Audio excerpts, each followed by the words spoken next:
Welcome back, guys, to the Futbal Biz podcast. As always, I'm Graysen and Hunter. He is Hunter Boyven.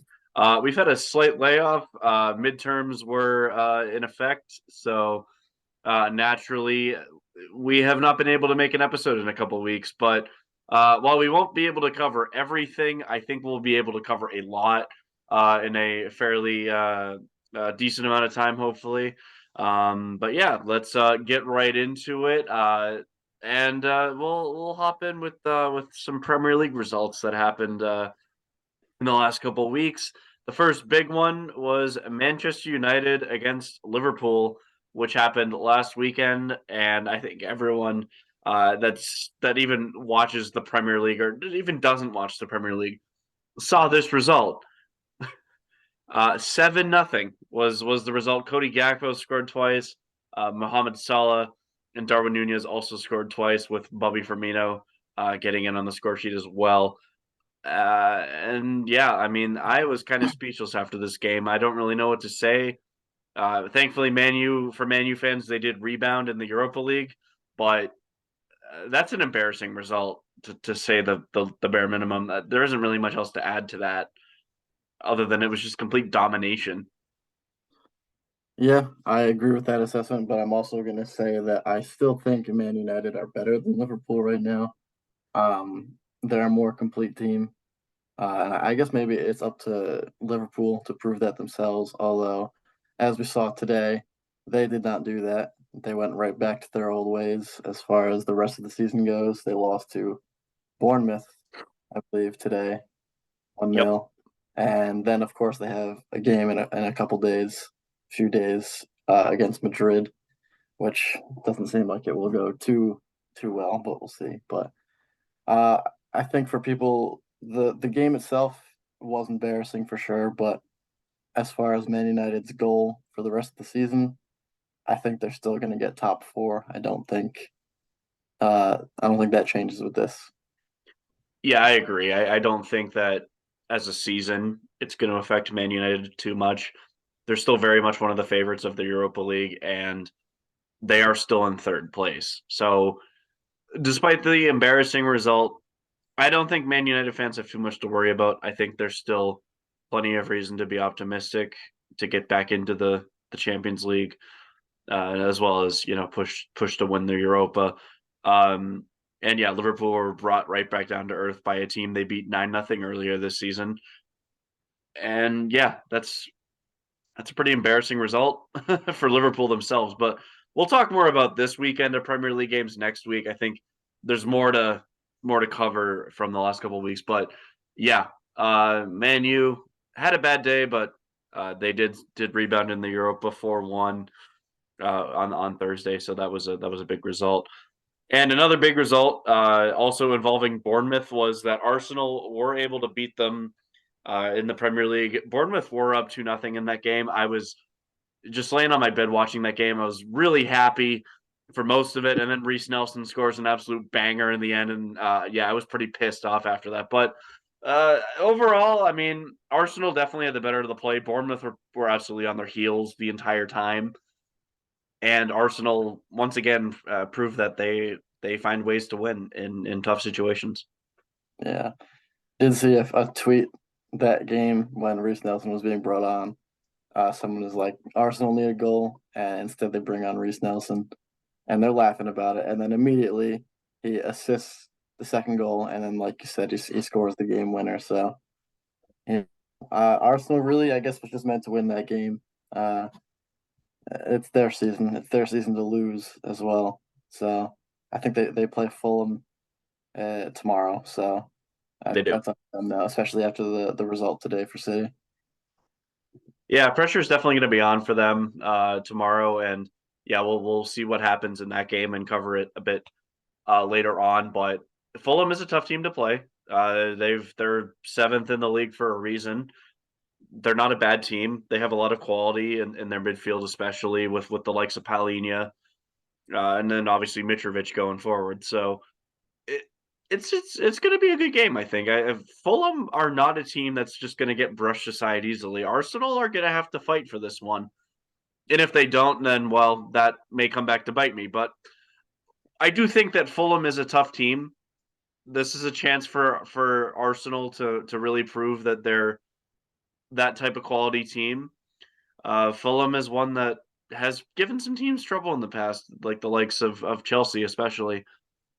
But yeah, Arsenal once again find a way to win late, and it's a result that makes fans like myself a little annoyed. Yeah. But better late than never. They got the win in the end. Um, I can't really add much more to that. Fair enough. And yeah, Chelsea have actually they actually won a game. They beat Leeds last They, week. they've been It looking was good. it was one that was quite shocking that they finally got out of that rut that they were in, and then they follow it up with winning in the Champions League. So, are we seeing the beginning of a resurgence? Resurgence is definitely a strong term here. Of course, they're still in 10th place after today. Um, they they should be winning games. Maybe the chemistry is now settling in. I don't think this means anything major for them. Of course, we have to see who they draw in the next round of the Champions League as well. Um, this is kind of what should have been happening weeks ago. So I can't really say I'm impressed, but as far as how their form has gone, this is surprising. So yeah, Yeah, it is honestly. I think it's a reason to be optimistic. Granted, it is Leeds. Leeds has been fighting the relegation zone for the whole season, so it's hard to say what type of implications. I think the win over Dortmund is a lot more impressive yes, since Dortmund is a far superior team over Leeds. I think Dortmund would make light work of Leeds if they were played in the Premier League. But yeah, I mean, maybe we'll see something for Chelsea. Hard to say. They did win today, but I do think that they're still iffy. I think once they face a bigger test over like the likes of a an Arsenal or a City, I think will really kind of show where they are, or even somebody like Fulham. But they've already faced Fulham twice this year. But we're getting to the tail end. I think Chelsea fans will be hoping for the Conference League, but that'll be probably the extent to where they'll be next season. yeah, I do think they can be very content and impressed with themselves as far as their performance on Tuesday against Dortmund. That was their game for sure. I couldn't say that was undeserved. They played very well. They gelled well together. With a few mishaps, of course, some offsides, whatnot with Sterling, but it was a good performance.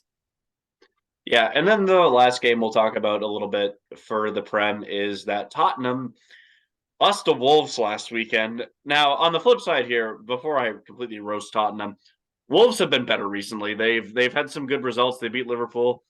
Then now they beat Tottenham. So Wolves are a team on the up. I think they're going to be a good side next season under Lopetegui, pushing for the top 10 like they have been under previous coaches, especially Nuno or Espirito Santo.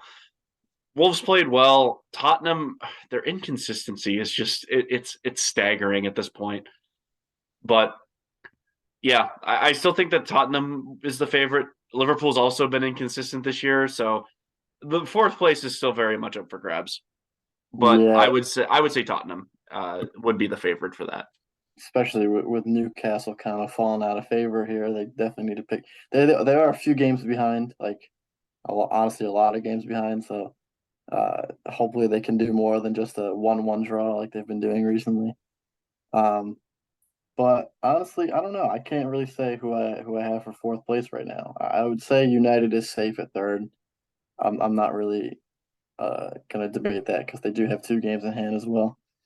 Um, yeah, Tottenham is very inconsistent. Like you said, they did win today. They lost last week, and another game we'll get into in a few minutes. But yeah, I don't really know what's going on with them. I mean, it's Spurs. It's not really surprising. That's kind of what they do.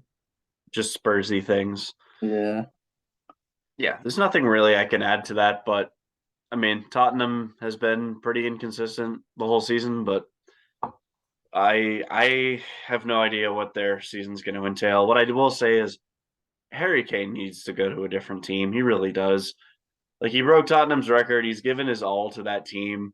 scoring over 200 goals, and he hasn't won anything. I mean, he needs to win something for them, and I just don't know when that's going to happen. But yeah, we'll see. But moving into the UEFA Champions League, there are going to obviously some more matches this week. Man City being one of the big ones, as well as Madrid, Liverpool. But Chelsea did manage to come back against Dortmund. This is one that I really don't think a lot of people saw. I think most people thought that, including ourselves, that Dortmund was going to win that easily, but they didn't. Chelsea was able to come back and shock them. They won 2-0. Yeah, so one thing I did notice is Dortmund did not start Kobo. Not really sure why, if he was injured or not, but He didn't play against Leipzig because he had an injury right before the game. And that's why they used Meyer. Meyer again played pretty well against Leipzig, but also I think they still thought that Kobel wasn't 100%. Like if he had to come in, he probably could, but I think they wanted to go with the guy that they knew was fit. But yeah, Kobel is dealing with a slight injury right now. maybe or maybe not. That may have cost them the game. It definitely didn't help. But I can't say that Dortmund looked their usual selves as far as their 10-game win streak before that. Chelsea definitely did look like the better team. They look like a team that is worth 600 million in one window. So uh, it's not something you shouldn't be surprised because of what they look like on paper, but you still are surprised because of how they have been performing actually in real life. But yeah, I mean, as a Bayern fan, I'm very happy about this, but it was surprising.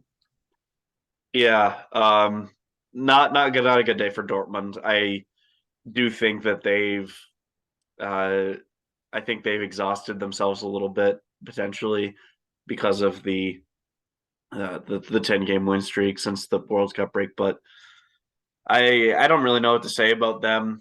They're a team that has a lot of ability. I think they missed Adeyemi in this match. He's been phenomenal for them recently.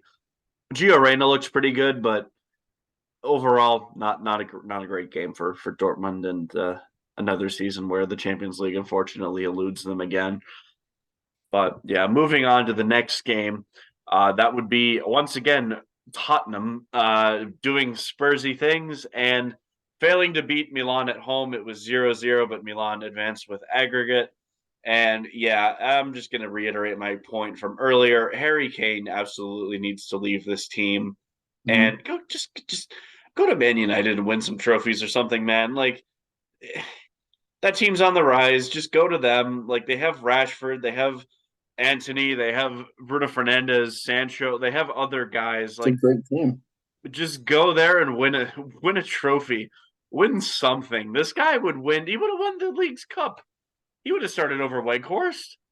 Yeah, Like this guy needs to win some piece of silverware before his career ends. Otherwise, it's the one of the biggest what ifs in football. Like, Mhm. what if he went to Man City last year? Or what if he went to Man United? Like, I don't get it. I don't get why Harry Kane has been this I don't poor. I Well, don't think not this poor, but anyone Tottenham have just been this bad with him.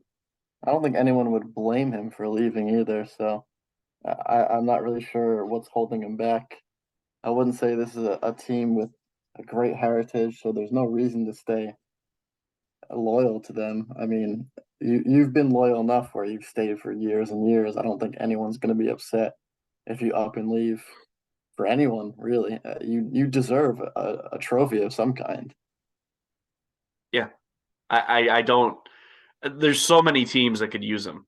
I mean, Mhm. United absolutely could. I wouldn't be too happy with it as a City fan, but I wouldn't blame them. Bayern Munich, I mean, as good as Choupo-Moting has been, Harry Kane's still an upgrade. Yeah. Um, I mean, depending on how much longer Benzema has, Madrid would be a shout, or even somebody like if Mbappe leaves PSG, like anywhere, just go somewhere, man.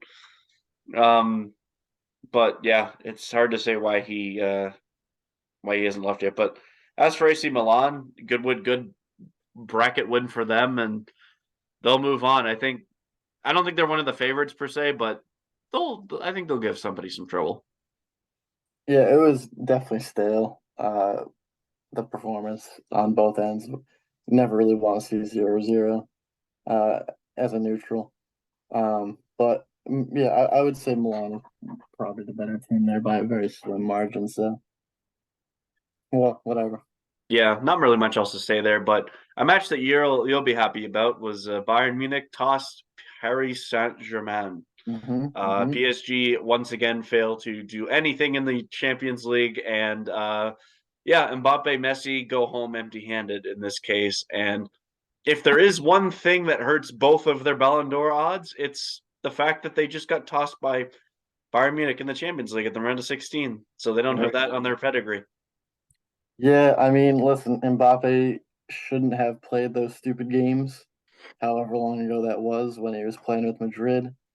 You should have just kept your word. You should have gone there. Everyone knew you wanted to go there.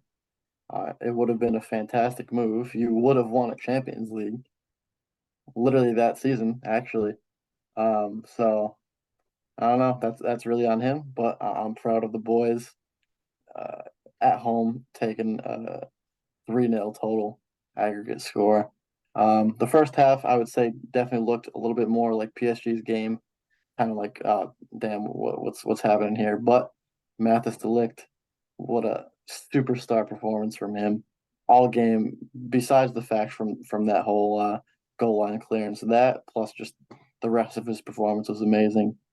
Um, it's interesting that Joao Cancelo is still falling out of favor everywhere he goes. I'm not really sure why. He didn't start the game before on the weekend.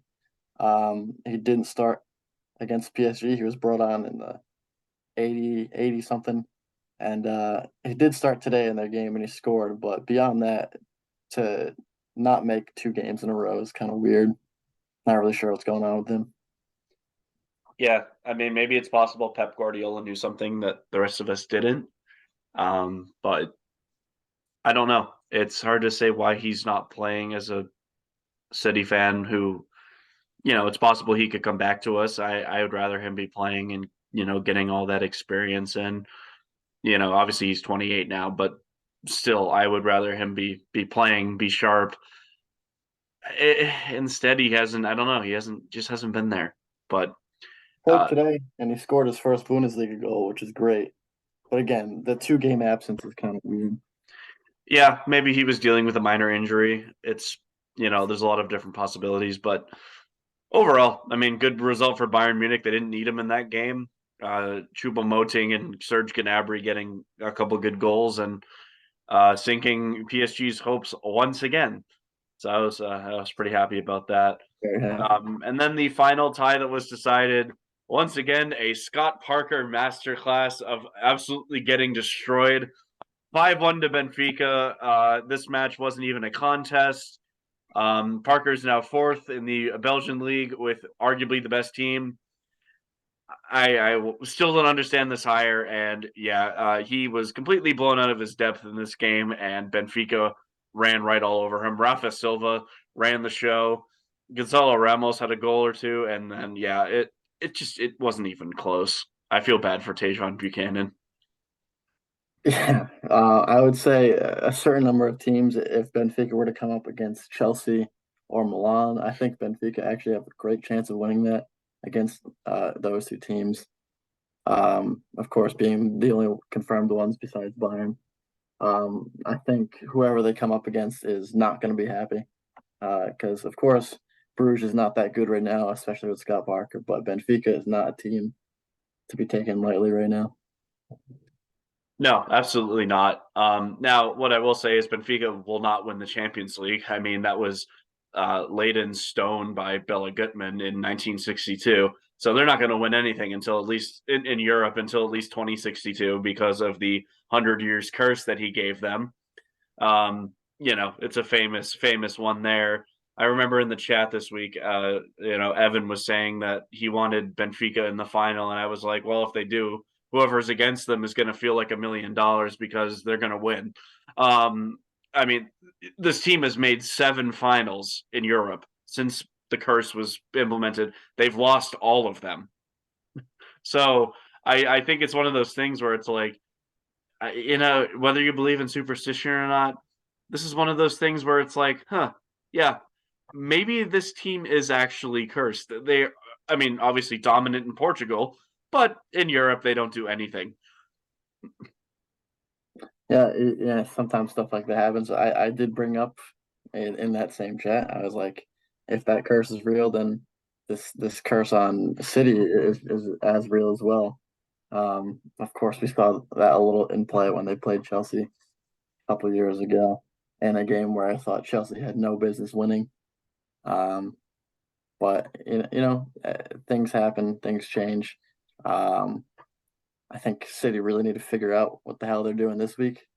I feel like they should not be in this position right now. As good as the team that Leipzig is, um, Man City is a team that should not be struggling against them. Yeah, I mean Leipzig has a lot of quality, but I do think that City will be able to get the job done there. But I mean, City doesn't have an actual curse against them. They just can't win. Like it's similar to PSG. They just haven't been able to do it despite spending a bunch of money. But yeah, as for Benfica, yeah, I think Chelsea or Milan would be scared if they face them. But I wouldn't count them out in any tie until the final.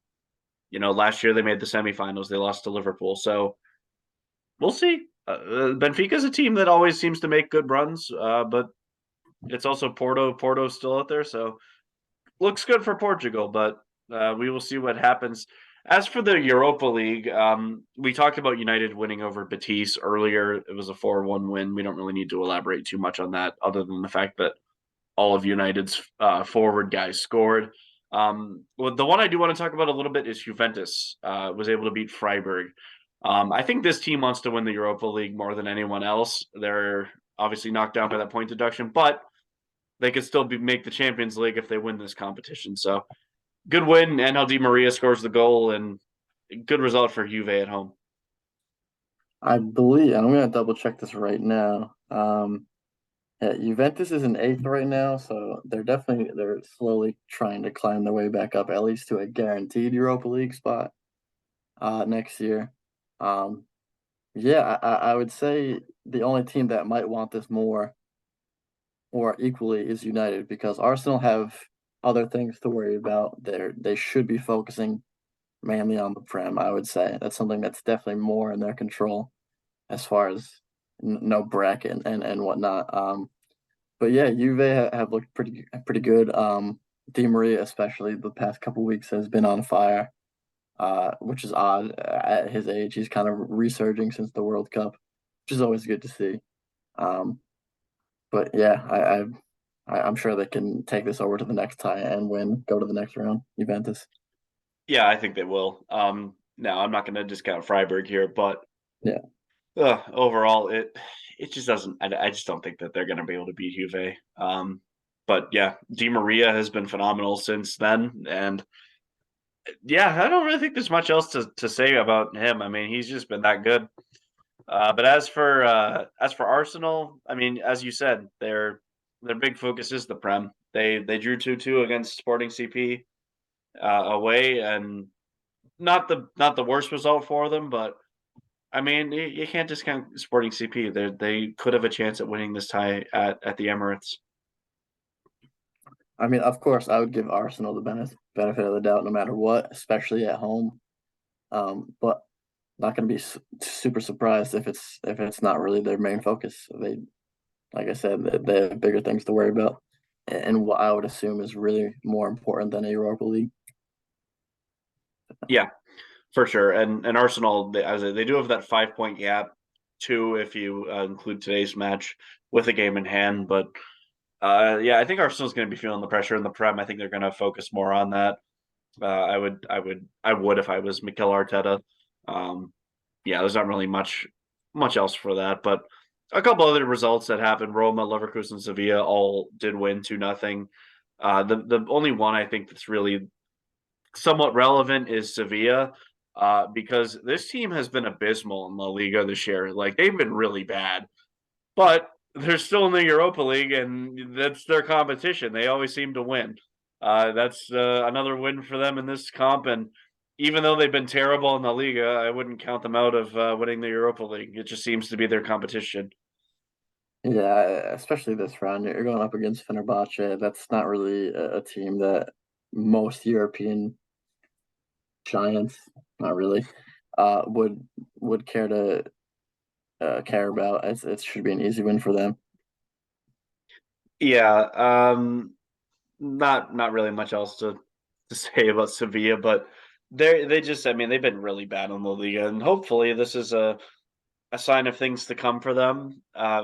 And I think they'll be able to stay up comfortably. I don't have too many issues with that. You know, they're still in the Europa, even if Unai is not their manager anymore. I still think that they have an outside chance at doing some damage there. Now, kind of moving on to the Bundesliga, the match I did talk about a little bit was Dortmund beating Leipzig. They obviously drew Schalke today, which was not a good result for them whatsoever. Guerrero scoring a late equalizer, but they did beat Leipzig. That was a huge result for them to keep pace in the Bundesliga. Obviously, now they're 2 points behind Bayern Munich with that draw today, but Dortmund's still in it. They've looked the last couple weeks, but the result against Leipzig was definitely a good one. Yeah, I would say, of course, Schalke is a 17th place team, but it was a derby of sorts. So it's more like a rivalry game, which makes teams like that are in 17th place actually worth noting. Like you can't really draw them off in games like that. Um, yeah, Bayern's result today was obviously an 8 goal performance, 5-3. That was pretty impressive, but the game against Stuttgart was closer than it should have been. Stuttgart actually almost came back and drew in the late minutes, but Bayern were able to keep it a win. So, of course, I'm very happy about this. I'm very happy that Schalke exists right now. They did a huge solid for me today. But thankfully, there's no Gladbach in Bayern's future. They have faced them twice already, so there's nothing to worry about. All the eyes are on April 1st is when their Klassiker is. So that's really what I'm most concerned with at this point. Yeah, I think it's quite possible that that match is what decides the title. We'll see how Dortmund fares after the tie today, but overall, it's definitely I would say still advantage Bayern in this case. Um, one thing I will make note of is Adeyemi. I think he's going to be the guy that if Dortmund's fortunes do change, it'll be him coming back in that type of frame. But overall, it's still a very tight race. I'm really hoping that Dortmund's able to come back from that, but it's one that we'll see if it goes anywhere. Um, but yeah, not really much else to talk about with the Bundesliga. It's still a very tight race, and we'll see what happens going from there. And moving on to Serie A, there are two matches we'll talk about a little bit. One of them you just mentioned a little bit in the doc, but the first one I'll talk about is Roma was able to beat Juventus, and despite Juve's good win in the Europa, they were outdone by Mr. Jose Mourinho in the Serie A to put themselves in a Champions League position. Yeah, Jose Mourinho is just kind of a funny guy. I don't know what match it was. He got a red card recently, actually. Pretty sure. So he does that and then beats Juve in quick succession, which is just a total Jose Mourinho thing to do. Uh, yeah, this Serie A is definitely more important in the eyes of Roma right now because Juve have kind of fallen on ill fortunes recently as far as financial issues and whatnot, deducting of points. Uh, then to go on, like you mentioned, Inter Milan somehow just magically lose to Spezia, 2-1. I mean, good for them. They did get a late penalty. They actually both got late penalties, both teams. But and Lautaro Martinez actually missed a penalty himself. Of course, he So did. quite a game that was. It could have been 2-2. He missed his. Not really sure how the hell that happened. Spezia is actually in 17th place right now. Um, that definitely doesn't help Inter Milan. I hope not. It really doesn't matter though, if we're being honest, considering the fact that they're 18 points behind first place. I think at this point it's just fighting for positioning in 2, 3, 4, which is actually a decent race. Yeah, Napoli. I mean, they won again today, so it's Over. really it's one of those races where I think it's pretty much done. I mean, Napoli would have to really screw up to lose that race. I mean, it is theirs to lose. Like they're absolutely the favorite to win Serie A. There's no one that's even close to them. Osimhen has been amazing. He just scored his 100th goal recently. It actually took him fewer games to do that than Messi and Ronaldo. To put into perspective how good he's been, obviously he's not on par with those guys, but he's still an absolutely incredible player. And then Kivara has been phenomenal as well. I mean, he's just an absolute tank. I'm surprised he's not being mentioned, being linked away from Napoli, but I think it's possible Napoli has the power to keep him. If they make a run in the Champions League, they'll be able to just say, "Hey, we can absolutely win this next year." Yeah, I know Ozyman says he wants to go to the Prem soon, whenever that'll be next year or the year after. But he's got his eyes set on the future already. But Kifara, honestly, it's probably as far as off the pitch, is probably the most quiet thing I've ever seen. Haven't really heard any news. Like you mentioned, no one's really scouting him out, which is kind of ridiculous. He's probably one of the most explosive players right now.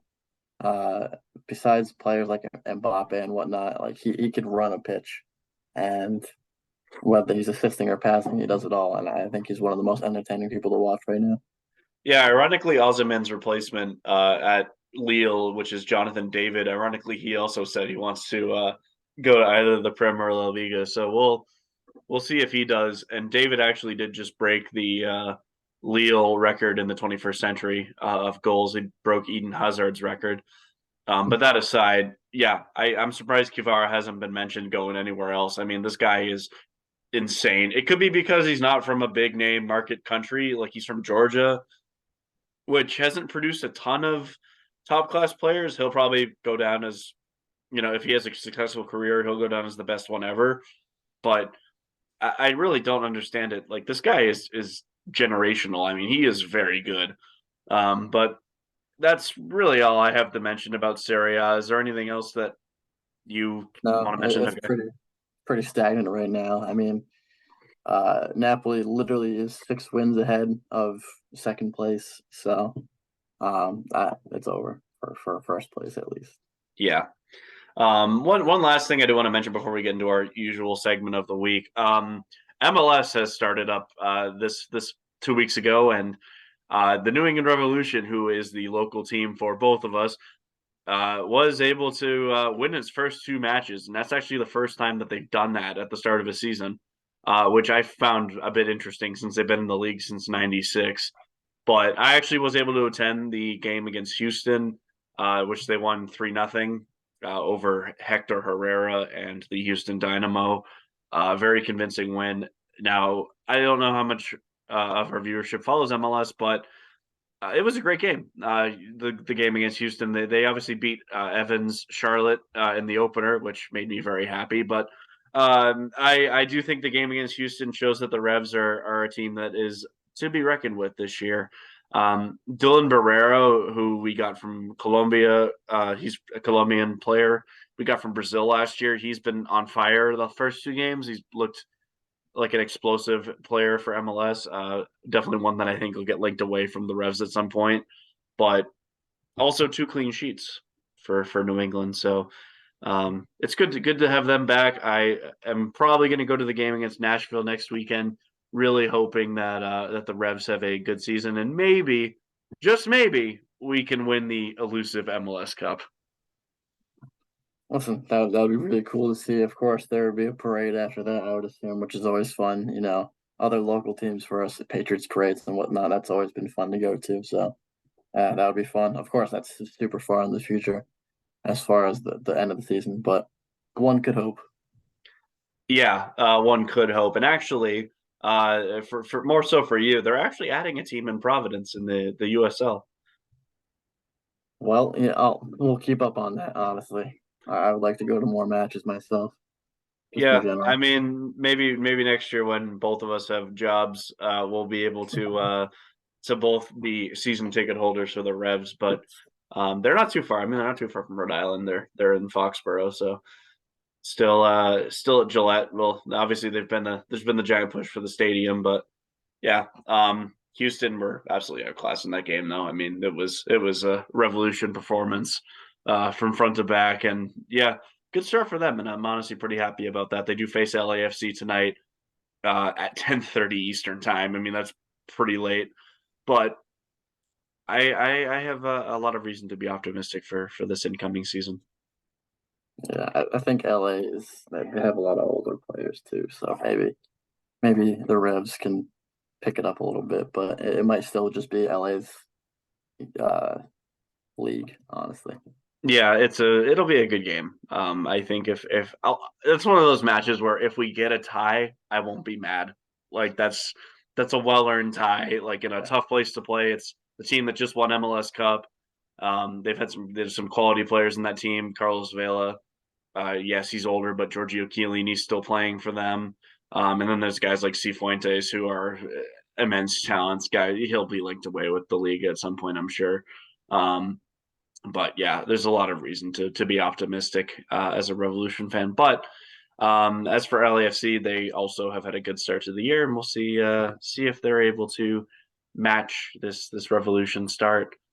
And yeah, we'll move into our usual segments of the week. Which first, I'll go with Idiot of the Week. I'll actually let you start this one because I think mine is a whole thing that we can talk about. Okay, then quickly, I'm gonna call PSG the biggest idiots of the week.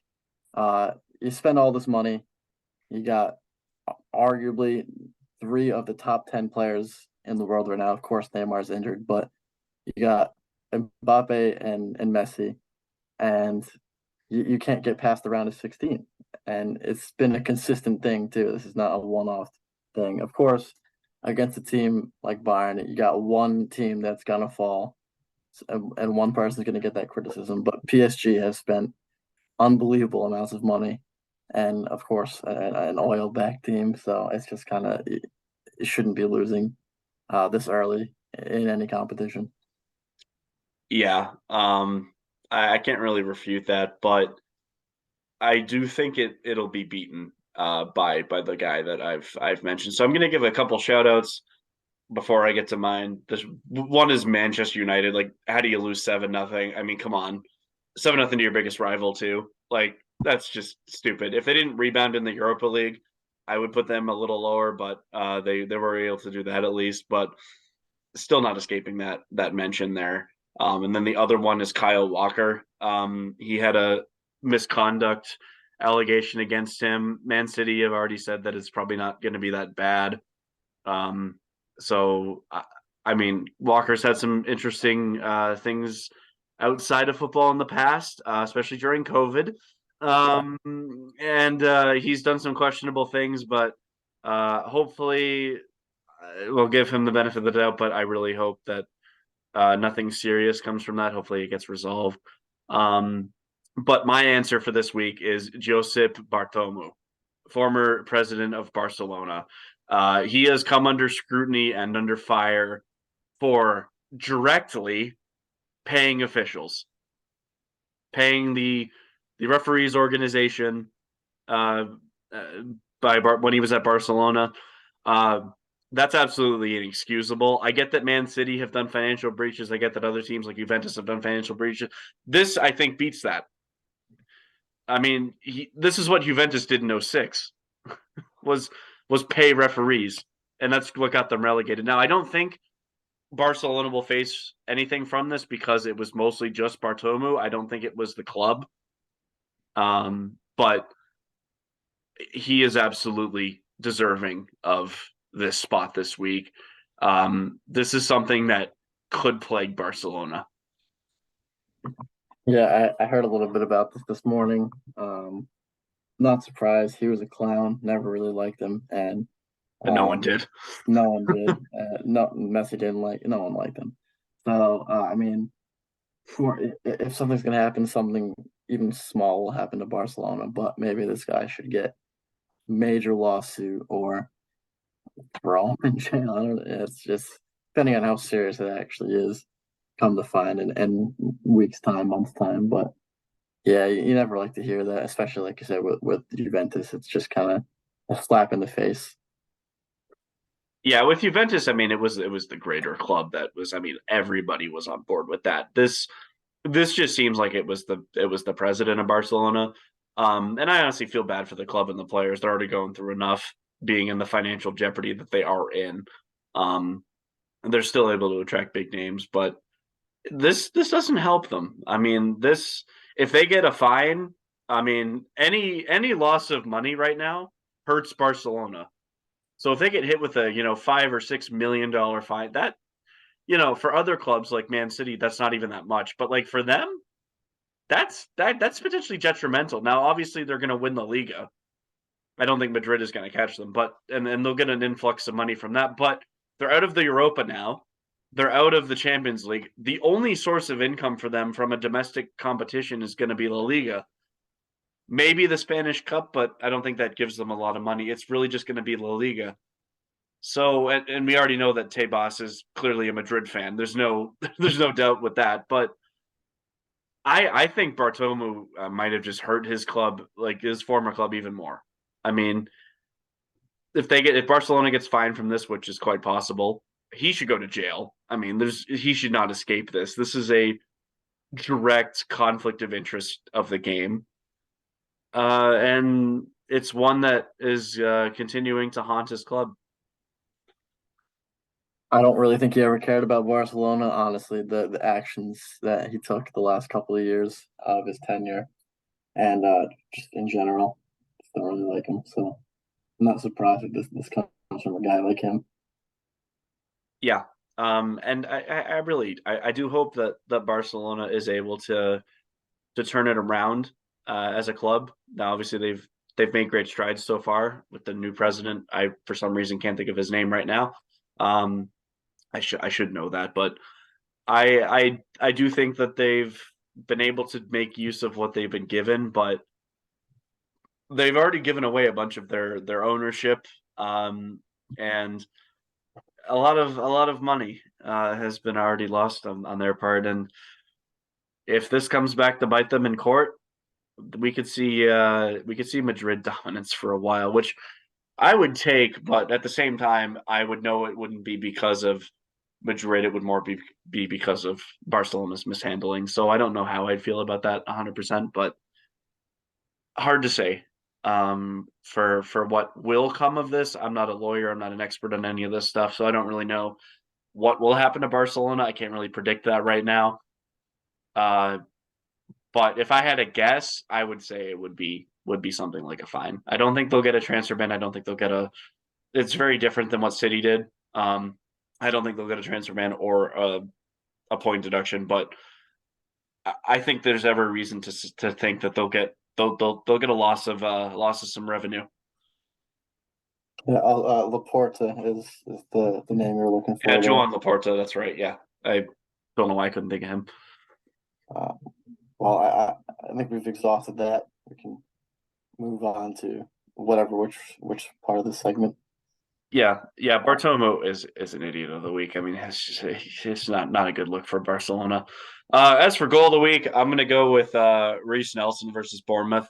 Um, 90 plus minute winner, absolute banger from outside the box. Yeah, the good win over got Arsenal a crucial win Yeah, over Bournemouth. That goal was crucial, so I'm going to go with Reece Nelson. very important goal there and in style. Mine was really today just for style points and bias, of course. Pavard's second goal today, which is honestly strange for a defender. He scored 2 goals today. He recreated the Bundesliga logo with a volley of sorts. It was beautiful. I suggest you check out the video yourself if you haven't seen it. I'll have Uh, to look into that one.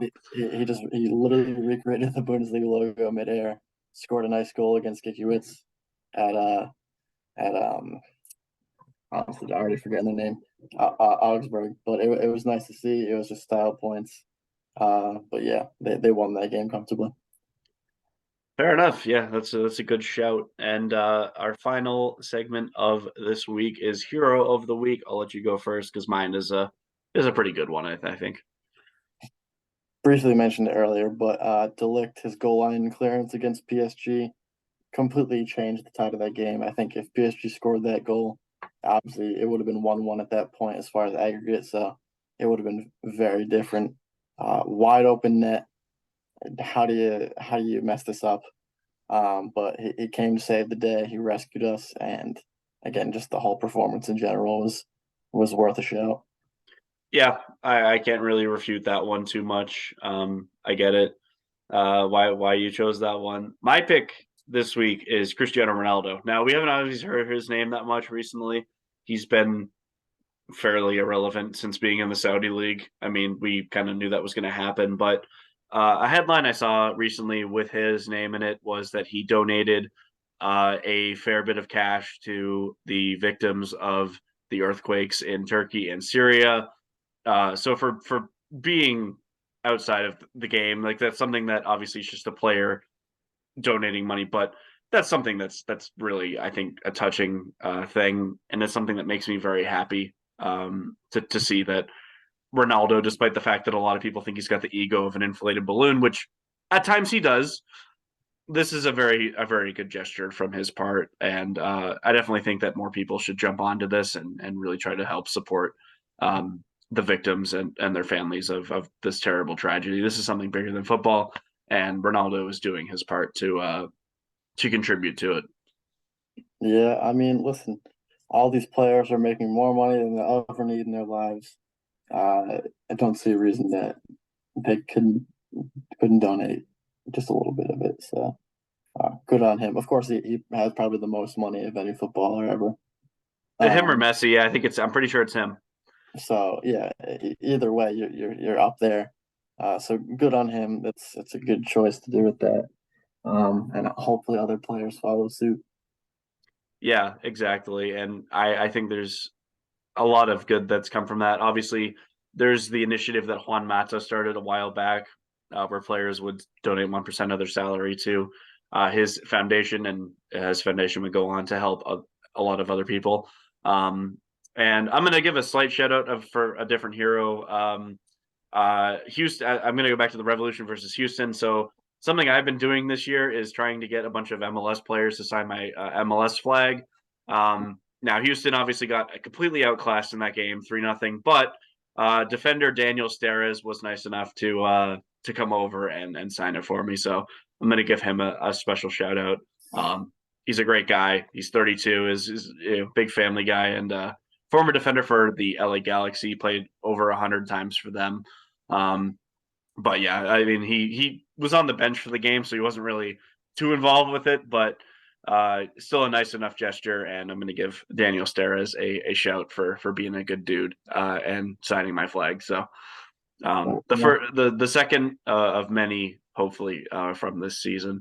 Um, but yeah, that I believe will do it for us this week. Hunter, is there anything you had left to add?